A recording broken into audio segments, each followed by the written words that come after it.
Ja, restaurant La Piazza bestaat nu bijna 1,5 jaar, maar sinds 1 april jongstleden is Felix Rippe eigenaar van dit mooie Italiaanse restaurant. En daarmee keert Felix vanuit Oostenrijk terug naar Venray, waar hij geboren en getogen is.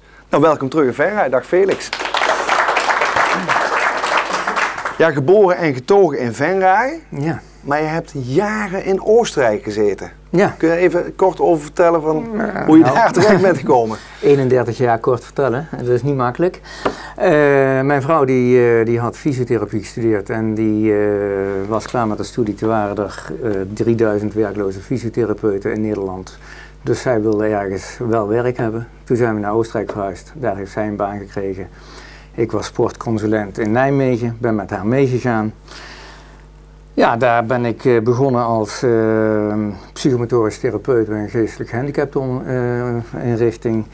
Daarna, dat ging me allemaal een beetje te langzaam, daarna heb ik me zelfstandig gemaakt als event- en sportmanagement. Ik weet niet of je wel eens wereldcup skiwedstrijden kijkt, dan zie je een hele mooie paarse koe, heel groot. Nou, dat model staat nog bij mij op bureau. Ik ben met Milka toen begonnen met wereldcup skiwedstrijden. Die agentschap heb ik op een gegeven moment verkocht. Toen ben ik bij een klant begonnen als adjunct-directeur bij een koffiebranderij. Toen we die branderij verkochten, ben ik daarna in de holding gekomen van de eigenaar, van de oude eigenaar. En daar werd ik ingezet als brandblusser voor verschillende firma's. Daar ben ik als directeur bij verschillende bedrijven in Zwitserland, Duitsland en Oostenrijk ingezet. En had ik ook een deelname bij een bedrijf in Duitsland, wat we uiteindelijk verkocht hebben aan WMF. En toen ben ik zelfstandig geworden als interim manager. En dat ben ik eigenlijk tot afgelopen, wat was het? Maart ben ik dat gebleven en geweest. En nou ben ik weer terug in Venray. Ja. Back to the roots. Ja, dat was kort. Maar toch, ja, ik weet het niet. Maar ik snap het helemaal, want 31 jaar, je hebt in ieder geval niet stilgezeten daar in Oostenrijk. Nee. Maar nu dan toch weer terug eigenlijk op je geboortegrond, Venray, en dan een Italiaans restaurant. Ja, raar hè? Ja, ik weet niet of dat raar is. Maar waarom dit Italiaans restaurant?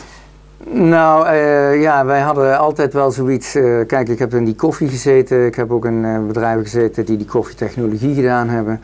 En koffie heeft op een gegeven moment een passie van mij gekregen en ik wilde eigenlijk wat vervroegd met pensioen gaan, met 60, 61 en dan mijn espresso bar beginnen. En ja, dat is eigenlijk, kwam La Piazza op een gegeven moment op de weg en toen hadden we zoiets over, ja, gaan we niet wat vervroegen en gaan we niet 5 jaar eerder terug en doen we ietsje anders als een espresso bar, ietsje meer. Dus je bent iets eerder teruggekomen dan gepland, maar volgens mij voelt het wel goed. Ja, het is ook wel bijzonder. Ja. We laten natuurlijk wel een heel mooi stukje Oostenrijk en een schitterend huis wat we daar hadden. Laten we achter. En een hele hoop vrienden en bekenden. Dat doet wel pijn, maar je krijgt er weer een heel mooi stukje Venray. Het echte waar ik vandaan kom, weer terug. En familie natuurlijk. Maar ik hoor jou net ook zeggen, een espresso bar, dat wil je gaan doen. Betekent dat dus dat La Piazza langzaam wordt veranderd in een espresso bar? Nee. Wat ik me daar dan ook bij moet voorstellen? Nee. Wij woonden in Oostenrijk aan de Zwitserse grens. Dat is ongeveer een 1,5 uur rijden van Italië. Wij gingen vaker eventjes in Italië een kopje koffie drinken of weet ik wat op een zondagmiddag. Ja, het Italiaanse leven, La Dolce Vita, dat bevalt ons heel erg goed. Die sfeer die krijg je daar ook in Oostenrijk, in die streken. En wij genieten daarvan. En ik vind het ook heel erg belangrijk dat blijft in La Piazza. De echte Italiaanse keuken, Italiaanse sfeer. Ja, dat wil ik absoluut doorzetten. Ja, want het restaurant bestaat eigenlijk nog maar 1,5 jaar. Jij bent nu de nieuwe eigenaar. Ja. Ga je veel dingen veranderen? Of zeg je van, nou laten we eerst maar eens eventjes rustig aankabbelen? Of? Ja, het is nu eind mei en er zijn al wat dingen veranderd in deze korte tijd.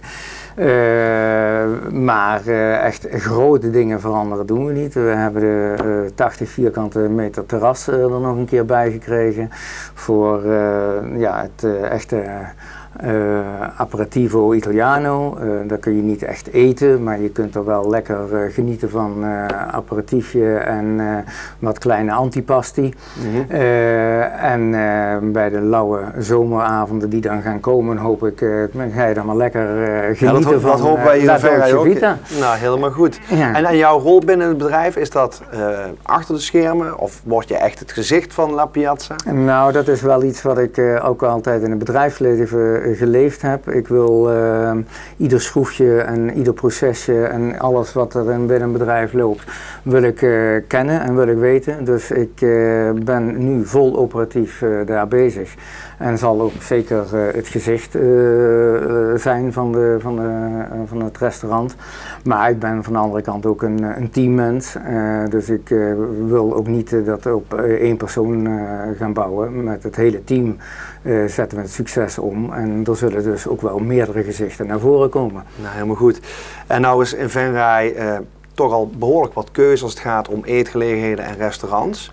Maar waarom moeten nou alle Venraynaren en alle mensen die naar dit programma kijken toch minstens 1 keer bij jou geweest zijn? Nou, om het echte Italiaanse eten te kunnen eten en proeven. Wij werken met verse producten en wij hebben geen smaakversterkers in de keuken. Wij gebruiken echt alleen maar natuurlijke kruiden. En ik denk dat als iemand bij ons gegeten heeft, dat hij zegt van daar kom ik onmiddellijk weer een keer terug. Dan voel ik me weer alsof ik op vakantie in Italië ben. Nou, laten we hopen dat veel mensen de weg naar jouw mooi restaurant weten te vinden. Mag ik jou heel hartelijk bedanken. Dankjewel.